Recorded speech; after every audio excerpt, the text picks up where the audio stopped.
ওম শান্তি। আজি 10-2-2025 বৰ্ষৰ প্ৰাতঃ মুৰলী। ওম শান্তি। বাপ দাদা মধুবন।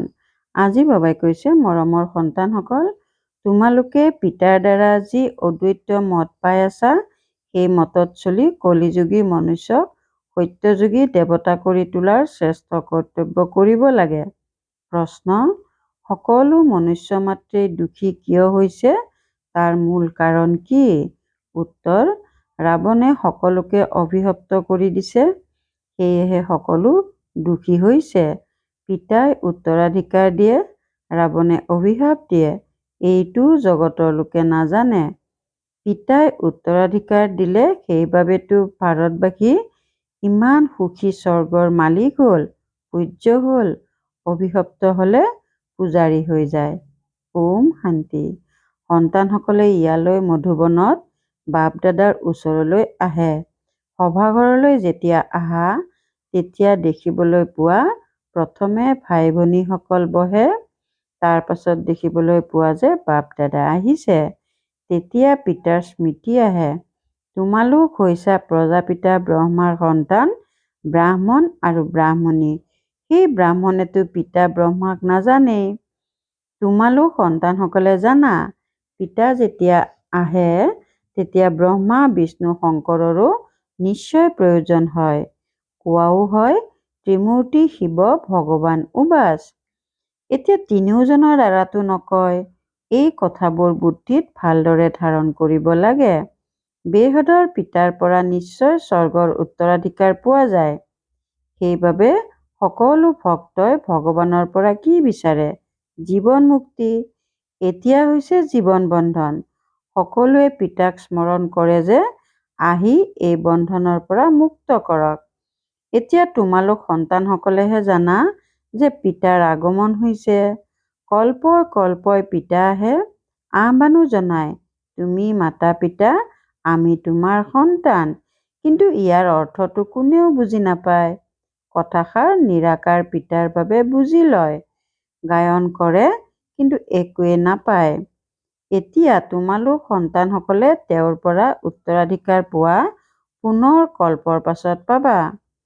সন্তানসকলে জানে যে পিতা আহি আধা কল্পৰ বাবে উত্তৰাধিকাৰ দিয়ে, ৰাৱণে আকৌ শাপ দিয়ে। জগতৰ লোকে এইটো নাজানে যে আমি সকলো অভিশপ্ত। ৰাৱণৰ অভিশাপ লাগি থকাৰ বাবে সকলো দুখী। ভাৰতবাসী সুখী আছিল। কালি এই লক্ষ্মীনাৰায়ণৰ ৰাজ্য ভাৰতত আছিল। দেৱতাসকলৰ আগত মূৰ দোৱাই পূজা কৰে, কিন্তু সত্যযুগ কেতিয়া আছিল এয়া কোনেও নাজানে। এতিয়া চোৱা, কেৱল সত্যযুগৰেই লাখ লাখ বছৰ আয়ুস দেখুৱাই দিছে। আকৌ ত্ৰেতাৰ দ্বাপৰ কলিযুগৰ সেইটো হিচাপত কিমান অনেক মনুষ্য হৈ যাব। কেৱল সত্যযুগতেই অনেক মনুষ্য হৈ যাব। কোনো মনুষ্যৰ বুদ্ধিত ধাৰণ নহয়। পিতাই বহি বুজায় যে চোৱা, গায়নো কৰা হয়, ৩৩ কোটি দেৱতা হয়। এনেকৈ জানো লাখ লাখ বছৰত হ'ব পাৰে? গতিকে এয়াও মনুষ্যক বুজাব লাগে। তোমালোকে এতিয়া বুজি পোৱা যে বাবাই আমাক স্বচ্ছ বুদ্ধিৰ কৰি তোলে, ৰাৱণে মলিন বুদ্ধিৰ কৰি দিয়ে। মুখ্য কথা এইটোৱেই, সত্যযুগত পবিত্ৰ, ইয়াত হৈছে অপবিত্ৰ।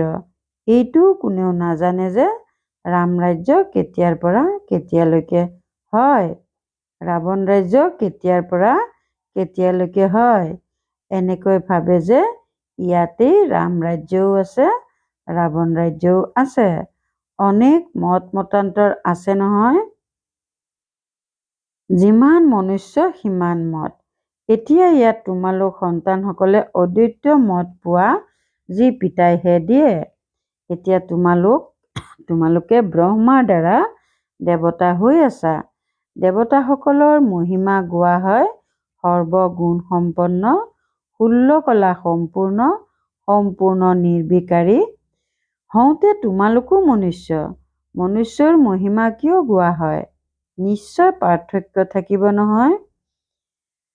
এতিয়া তোমালোক সন্তানসকলেও পুৰুষাৰ্থৰ ক্ৰমানুসৰি মনুষ্যক দেৱতা কৰি তোলাৰ কৰ্তব্য শিকা। কলিযুগী মনুষ্যক সত্যযুগী দেৱতা কৰি তোলা, অৰ্থাৎ শান্তিধাম, ব্ৰহ্মাণ্ডৰ আৰু বিশ্বৰ মালিক কৰি তোলা।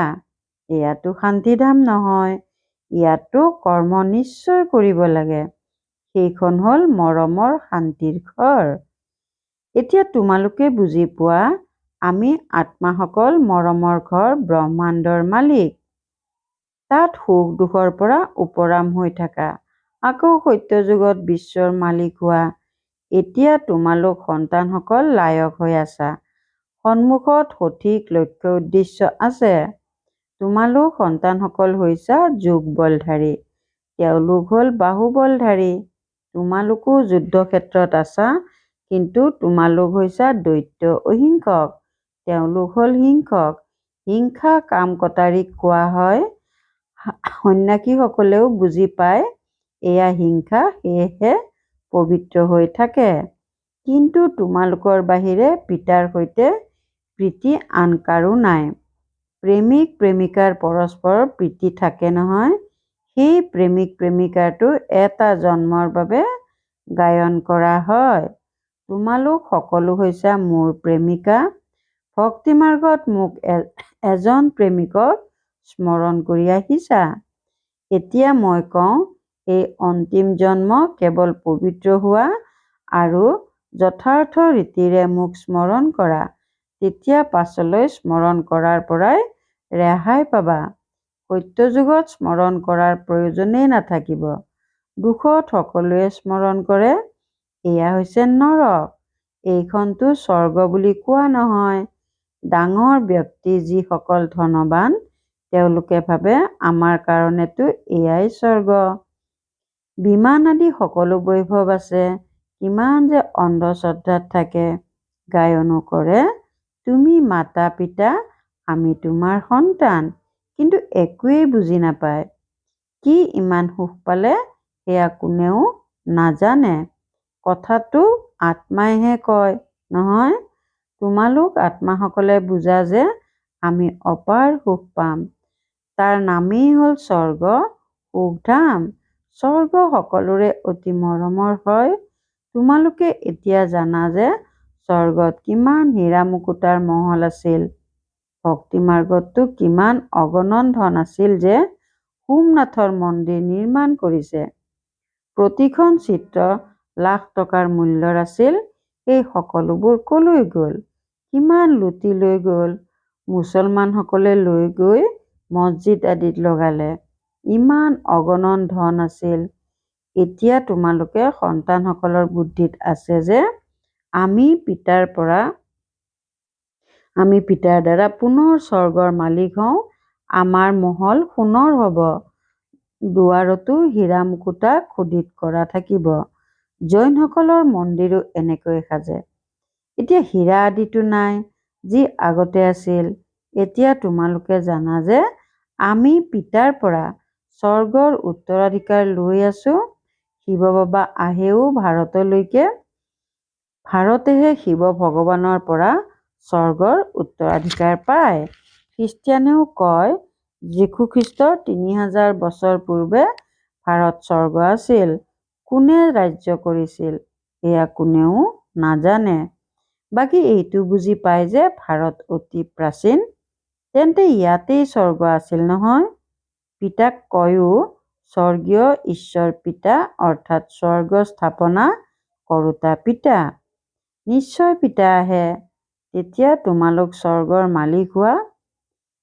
প্ৰত্যেক ৫০০০ বছৰৰ পাছত স্বৰ্গৰ মালিক হোৱা, আকৌ আধা কল্পৰ পাছত ৰাৱণ ৰাজ্য আৰম্ভ হয়। চিত্ৰত এনেকৈ স্পষ্ট কৰি দেখুওৱা যাতে বুদ্ধিৰ পৰা লাখ লাখ বছৰৰ কথা আঁতৰি যায়। লক্ষ্মী নাৰায়ণ কোনো এজন নহয়, এওঁলোকৰ ৰাজবংশ হ'ব। পাছলৈ তেওঁলোকৰ সন্তান ৰজা হয়। ৰজাটো বহুত হয়। গোটেই মালা বনাই থোৱা আছে। মালাকেই স্মৰণ নকৰে জানো?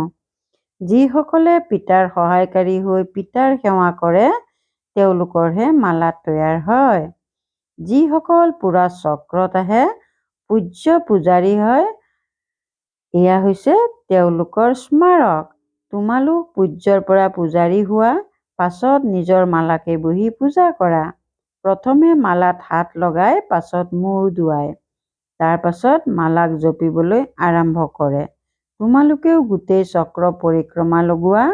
তাৰ পাছত শিৱ বাবাৰ পৰা উত্তৰাধিকাৰ পোৱা। এইটো ৰহস্য তোমালোকেহে জানা। মনুষ্যটো কোনোবাই কাৰোবাৰ নামত, কোনোবাই আন কাৰোবাৰ নামত জপে, একোৱেই নাজানে।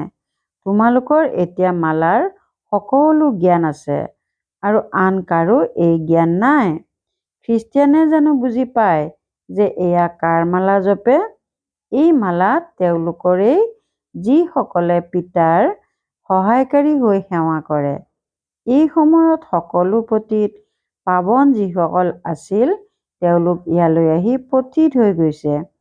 আকৌ ক্ৰমানুসৰি সকলো যাব। ক্ৰমানুসৰি আহে, ক্ৰমানুসৰি যায়। কিমান বুজিবলগীয়া কথা। এয়া হৈছে বৃক্ষ। কিমান ঠাল ঠেঙুলি মঠ পন্থ আছে। এতিয়া এই গোটেই বৃক্ষ নাশ হৈ যাব। তাৰ পাছত তোমালোকৰ ভেটি স্থাপনা হ'ব। তোমালোক হৈছা এই বৃক্ষৰ ভেটি। ইয়াত সূৰ্যবংশী, চন্দ্ৰবংশী দুয়োটাই আছে। সত্যযুগ ত্ৰেতাত যিসকল ৰাজ্য কৰোঁতা আছিল তেওঁলোকৰ এতিয়া ধৰ্মই নাই, কেৱল চিত্ৰ আছে। যাৰ চিত্ৰ আছে তেওঁলোকৰ জীৱন বৃত্তান্ত জনা উচিত নহয় জানো? এনেকৈ কৈ দিয়ে যে অমুক বস্তুটো লাখ লাখ বছৰ পুৰণি। এতিয়া বাস্তৱত আটাইতকৈ পুৰণা হ'ল আদি সনাতন দেৱী দেৱতাৰ ধৰ্ম। তাৰ আগততো একো বস্তু থাকিব নোৱাৰে।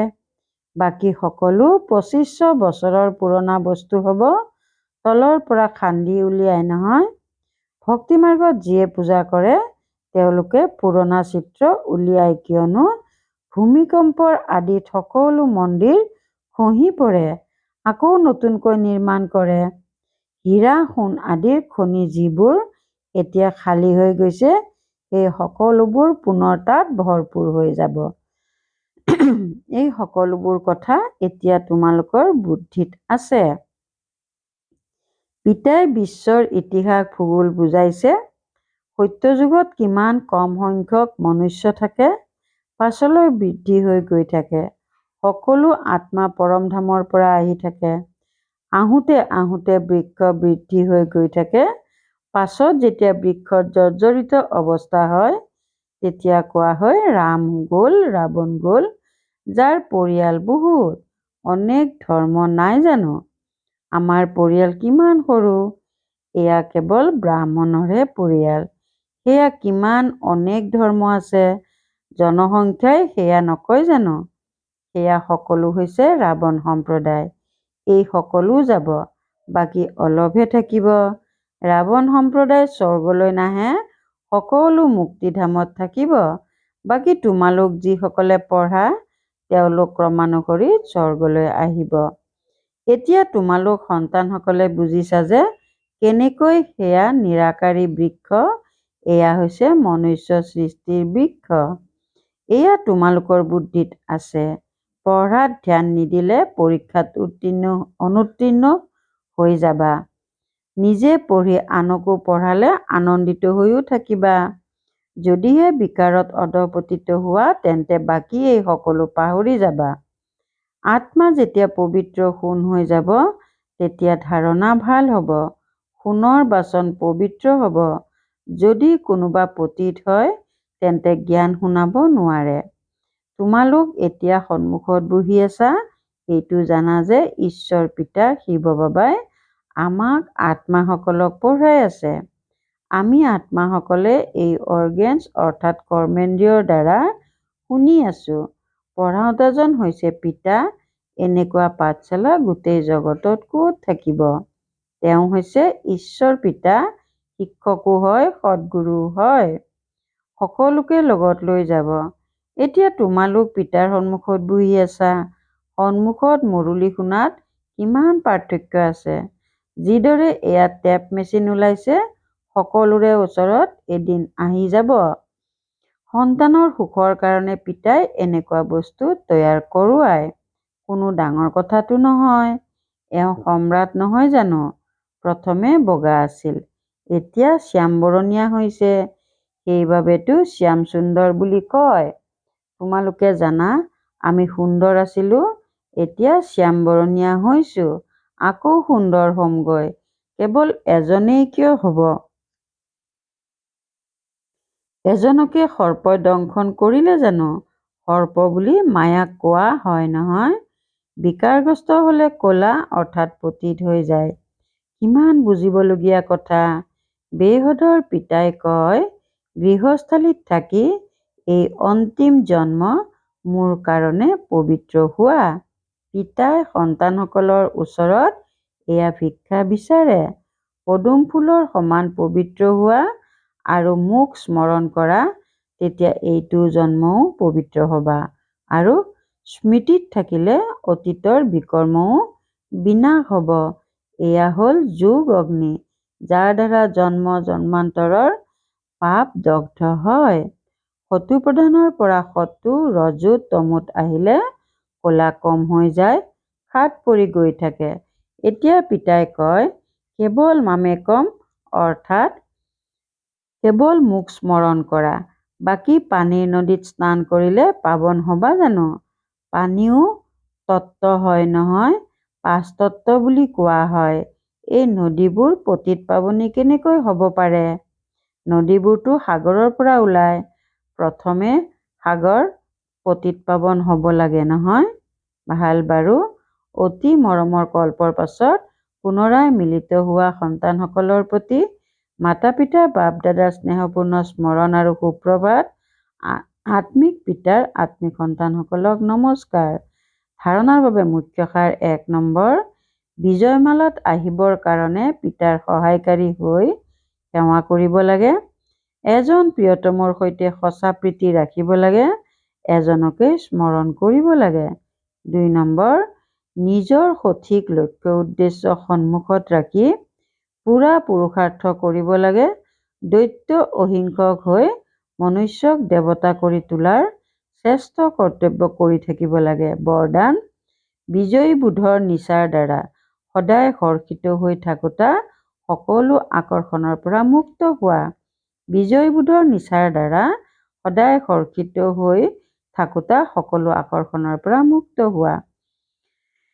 বিজয় ৰত্নৰ স্মাৰক হৈছে পিতাৰ ডিঙিৰ মালা। আজিও পূজা কৰা হয়। সেয়েহে সদায় এইটো নিচা থাকিব লাগে যে মই বাবাৰ ডিঙিৰ মালা, বিজয়ী ৰত্ন হওঁ। মই বিশ্বৰ মালিকৰ সন্তান। মই যি পাইছোঁ সেয়া আন কোনেও পাব নোৱাৰে। এইটো নিচা আৰু আনন্দ স্থায়ী হৈ থাকিলে তেতিয়া যিকোনো আকৰ্ষণৰ পৰা ঊৰ্ধ্বত থাকিবা। যি সদায় বিজয়ী তেওঁ সদায় হৰ্ষিত হৈ থাকে। একমাত্ৰ পিতাৰ স্মৃতিৰ আকৰ্ষণতেই আকৰ্ষিত হয়। শ্লোগান, এজনৰ অন্তত মগন হৈ যোৱা অৰ্থাৎ একান্তবাসী হোৱা। এজনৰ অন্তত মগন হৈ যোৱা অৰ্থাৎ একান্তবাসী হোৱা। ওম শান্তি। একান্ত প্ৰিয় হ'বলৈ একতা আৰু একাগ্ৰতা ধাৰণ কৰিবলৈ আজিৰ অব্যক্ত সংকেত। এতিয়া সকলোৱে লগ হৈ ইজনে সিজনৰ সাহস বঢ়াই এইটো সংকল্প কৰা যে এতিয়া সময় সমীপত আনিবই লাগিব, আত্মাসকলক মুক্তি দিবই লাগিব। কিন্তু এইটো তেতিয়াহে হ'ব যেতিয়া ভবাটো স্মৃতিস্বৰূপত আনিবা। য'ত একতা আৰু দৃঢ়তা আছে তত অসম্ভৱো সম্ভৱ হৈ যায়। ওম শান্তি।